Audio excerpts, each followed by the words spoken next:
오늘도 아이에게 한 소리 들었습니다. 엄마, 잔소리 좀 그만해. 잔소리 하지 말라는 딸의 잔소리죠.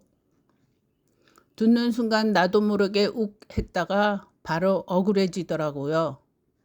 아니, 다 자기 잘 되라고 걱정돼서 하는 소린데 그렇게까지 짜증날 일이야? 속으로 궁시렁거리다가 문득 나는 왜 이렇게까지 잔소리가 하고 싶어서 안달이 난 걸까 궁금해졌습니다. 밥을 먹을 때, 씻으러 갈 때, 심지어 양말 한 짝 벗어 던지는 그 찰나에도 저는 아이를 가만두지를 못합니다. 제 입에서는 마치 자동 반사처럼 말이 튀어나옵니다. 골고루 먹어라, 방문 살살 닫아라, 똑바로 앉아라, 유튜브 좀 그만 봐.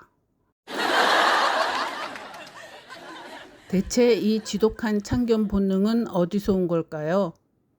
곰곰이 생각해보니 조금 재밌는 결론이 나왔습니다.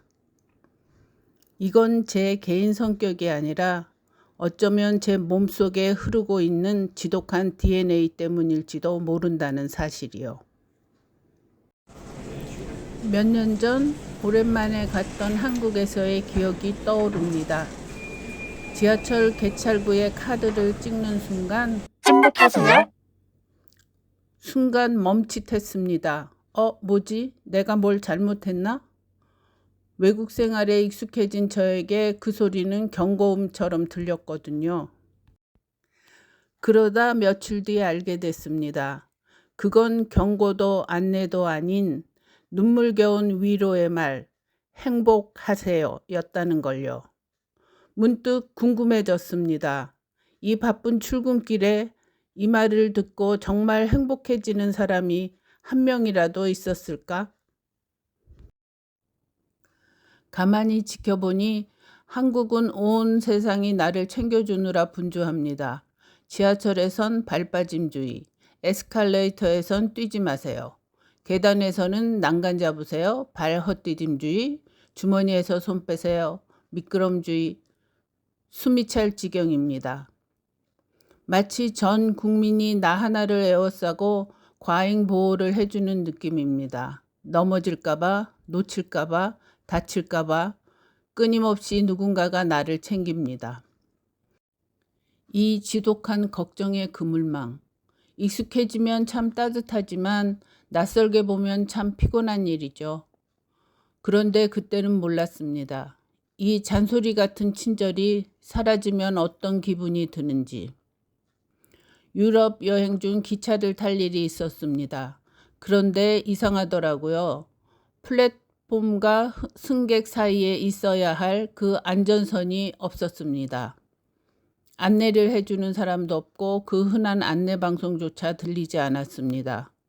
불안해진 저는 주변 사람들 눈치를 보다가 사람들이 타는 걸 보고 덩달아 기차에 올라탔습니다.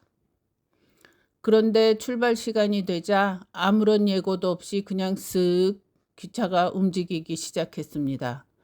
순간 등줄기에 식은땀이 났습니다. 나 제대로 탄 거 맞아?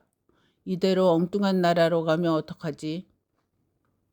그때 처음으로 느꼈습니다. 아무도 아무 말도 해주지 않는다는 게 얼마나 공포스러운 일이라는 거를요. 어디행 열차입니다. 잠시 후 출발합니다. 문이 닫힙니다. 뒤로 한 발 물러서 주십시오. 그 지겨웠던 잔소리들이 사라진 세상은 자유로운 게 아니라 차디찬 방임처럼 느껴졌습니다. 호주에서의 삶은 그 중간 어디쯤인 것 같습니다. 다른 사람이 내 선을 넘어오지 않는 한 우리는 그저 각자의 길을 갑니다. 주머니에 손을 넣고 걷다가 넘어지든 계단에서 뛰다가 코가 깨지든 그건 온전히 개인의 선택이고 책임입니다. 그 서늘한 존중이 때로는 참 편안하게 느껴집니다. 아무도 나를 보고 있지 않는구나 하는 해방감이죠. 그런데 이상하게 그 편안함이 그리 오래 가지는 않더라고요. 그 잔소리 없는 세상에 살다 보니 헷갈리기 시작했습니다.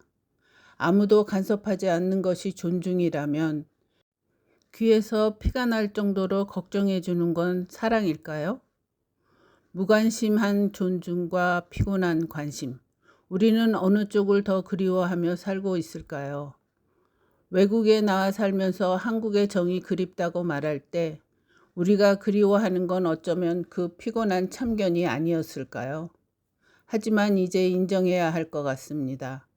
그 간절한 마음조차 누군가에게는 그저 시끄러운 소음일 수도 있었다는 거를요. 그래서 오늘은 한번 참아보려고 합니다. 목구멍까지 올라온 그 수많은 사랑의 말들을 조금만 더 아껴보려고요. 그 사람에게 정말 필요했던 건 잔소리가 아니라 한 발쯤 뒤에서 지켜봐 주는 것이었을지도 모릅니다. 오늘도 제 얘기 들어주셔서 감사합니다.